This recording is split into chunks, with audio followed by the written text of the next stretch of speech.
今年は暖冬と言われていますが、私にとっては寒い日が続いています。通勤ライダーとしてできるだけ暖かく快適に過ごすため、様々な工夫をしている方も多いのではないでしょうか。例えばグリップヒーター、防寒ウェア、防寒パンツ、ヒーターベスト、ネックウォーマーなど様々なアイテムを駆使して寒さに耐えながら通勤している方が多いと思います。そんな中、私は今年の夏に購入したレオンポケット5を使ってみることにしました。今回は寒い日に対応するためウォームモードを試してみました。使用期間は継続中ですが、この時点で約3週間ほど経過しています。朝、家を出る時から装着し、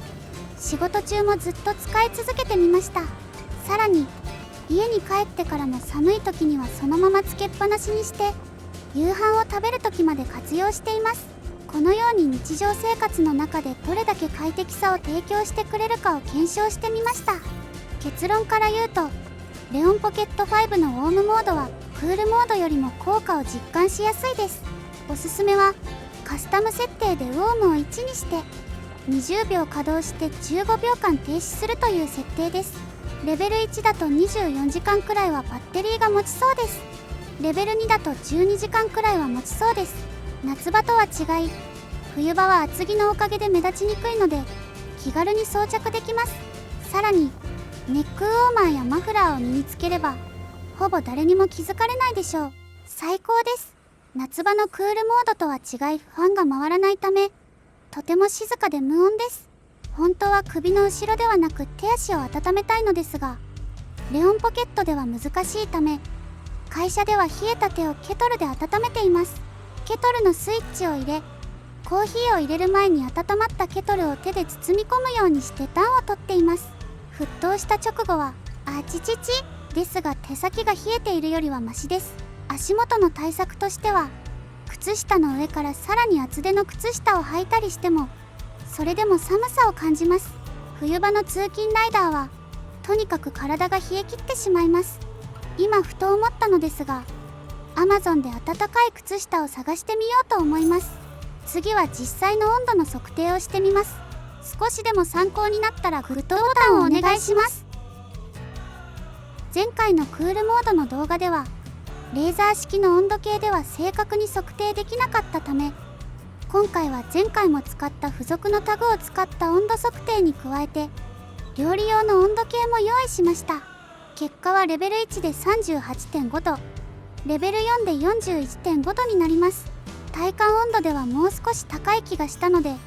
体に装着して再確認です。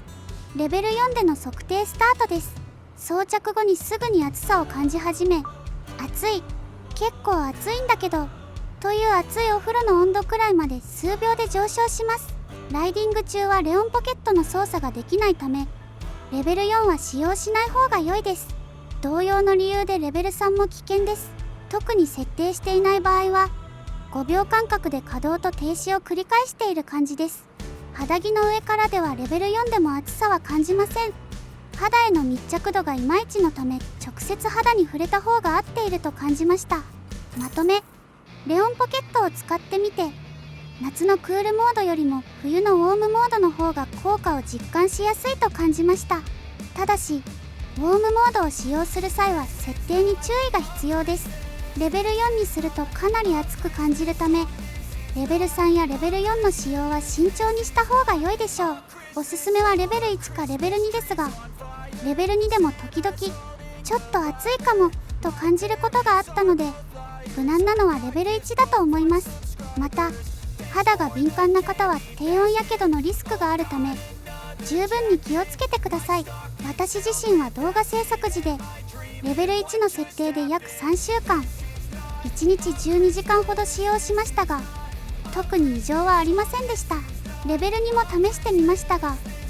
少し熱く感じることがあり、さらにバッテリーの減りが早かったため1日だけの使用にとどめました。低温やけどは一般的に44度以上の熱源に1時間以上接触があると発生するとされています。測定結果ではレベル4の温度は42度未満でしたがそれでも安心はできません。低温やけどは長時間にわたって皮膚の深部に熱が蓄積することで起こります。そのため短時間の加熱を繰り返した場合でも皮膚が十分に冷却されないうちに次の加熱が行われると熱がどんどん蓄積しやすくなります。私の場合5秒間の加熱と停止の繰り返しでは連続して温められている感覚がありました。また10秒ほどの停止時間では皮膚がしっかり冷却されるには少し短いかもしれません。使用する際は肌の状態をよく確認しながらこまめに調整することをお勧めします。レオンポケットのウォームモードは1時間で自動的にオフになります。しかししばらくすると再び起動することがあります。これはおそらくオートスタート・ストップ機能を有効にしている場合、装着後約1分で自動的に再起動する仕組みになっているためです。そのため設定によってはバッテリーが切れるまで実質的に連続で動作し続けると考えた方が良いでしょう。長時間使用をする際は低温やけどのリスクもあるためこまめに状態を確認しながら使用することをお勧めします。最後に我が家のお風呂の温度を測定してみたところ 41.6 度でした。レオンポケットのレベル4の温度は約 41.5 度だったので今回使用した温度計は正しく動作していたようです。お風呂の温度と比較するとレオンポケットのウォームモードのレベル4はかなり高温だなと感じます。かじかんだ手足に使用するにはちょうど良い温度かもしれませんが首の後ろでの使用は控えることをお勧めします。ご視聴ありがとうございます。カペノート、応援よろしくお願いします。それでは皆さん、素敵な一日をお過ごしください。それではまた。ありがとう。